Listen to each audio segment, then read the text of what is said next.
ఈ అమ్మాయి వెనక సపోర్ట్ చేస్తున్న వాళ్ళందరూ కూడా ఏ మాత్రమైనా సిగ్గుంటే సిగ్గుపడండి. అంతకు మించి నేనేం చెప్పలేను. ఎందుకంటే మీరు ఒక పనికొచ్చే ఇన్ఫ్లుయెన్సర్ని చైనాలో ఈ ఇన్స్టాగ్రామ్ ఇలాంటి యాప్స్ ఇలా పనికొచ్చే వాళ్ళని ఎక్కువ అల్గోరిథం బూస్ట్ చేస్తుంది. కానీ ఇండియాలో చాప్రీస్ని బూస్ట్ చేస్తుంది. ఎందుకంటే ఇలాంటి వాళ్ళు ఫాలో అవటం వల్ల కేవలం చాప్రీస్నే పైకి తీసుకెళ్తుంది.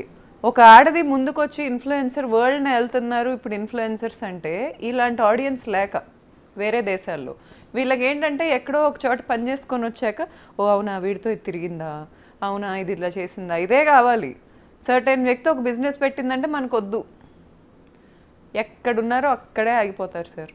చెప్తున్నా కదా, ఇలాంటి ఆడవాళ్ళని ఆరాధించడం మొదలు పెడితే మనం ఆటవికం నుంచి ఇక్కడికి వచ్చామో ఇక్కడి నుంచి ఆటవికానికి వెళ్తున్నామో తెలుసుకోవాలి. 2025లో కూర్చొని ఒక లీగల్గా నాకు అగ్రిమెంట్ ఉన్న ఫ్లాట్లోకి ఒక అమ్మాయి ఫేమ్ ఉంది కదా అని దూరుతుంది అంటే నేనేమనుకోవాలి సార్?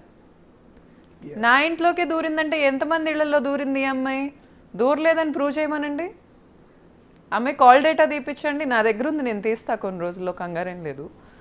అంటే టెక్నాలజీ ఎంత అండర్ డెవలప్డ్ అనుకుంటున్నారు సార్ వీళ్ళు?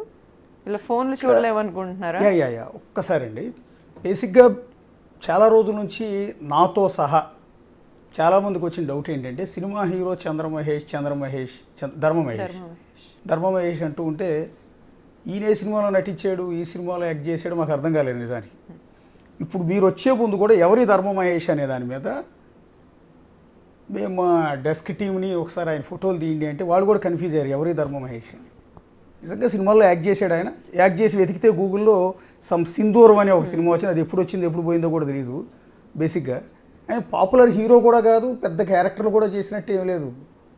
సరే, అతను సింధూరం అనే సినిమాలో చేశాడు, ఆ సినిమా బాగానే ఉంటుంది. ఓకే, ఆ సినిమా బాగానే ఉంటుంది, అది బాగానే లైవ్ అయింది, ఓటీటీకి కూడా ఎక్కింది.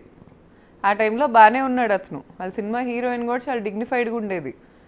అసలు ఈ సెకండ్ సినిమాలో ఉన్నంత చాప్రీస్ జల్లెడ బట్టి ఎతికినా ఎక్కడ దొరకరు.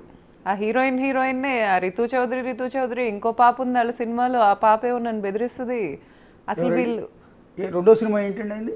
ఇతను రెండో cinema drinker Sai sir. Drinker Sai OTT సినిమానా మామూలుగా రిలీజ్ అయిందా? వాళ్ళకు థియేటర్ ఉంది సార్, దాంట్లో రిలీజ్ చేశారు. మిగిలిన థియేటర్స్ నాకు తెలీదు. వాళ్ళ థియేటర్లోనే మొత్తం రిలీజ్ చేస్తారు. ఓటీటీకి అయితే ఇంకా ఎక్కల. ఎందుకంటే ఇప్పుడు మీరు చెప్తున్న తర్వాత కూడా మాకేం స్ట్రైక్ అవ్వట్లేదు. నేను కూడా సినిమా ఇంట్రెస్ట్ ఉంది, నాకు కూడా నేను సినిమాలు చూస్తాను. బట్ మీరు చెప్పిన సినిమా టైటిల్ కూడా నాకు రిజిస్టర్ కాల. ఆ సినిమా అసోసియేషన్తో చాలా పాడైపోయాడు సార్ ఇతను, చాలా పాడైపోయాడు. అంటే ఇతను ఏదో ఉత్తముడు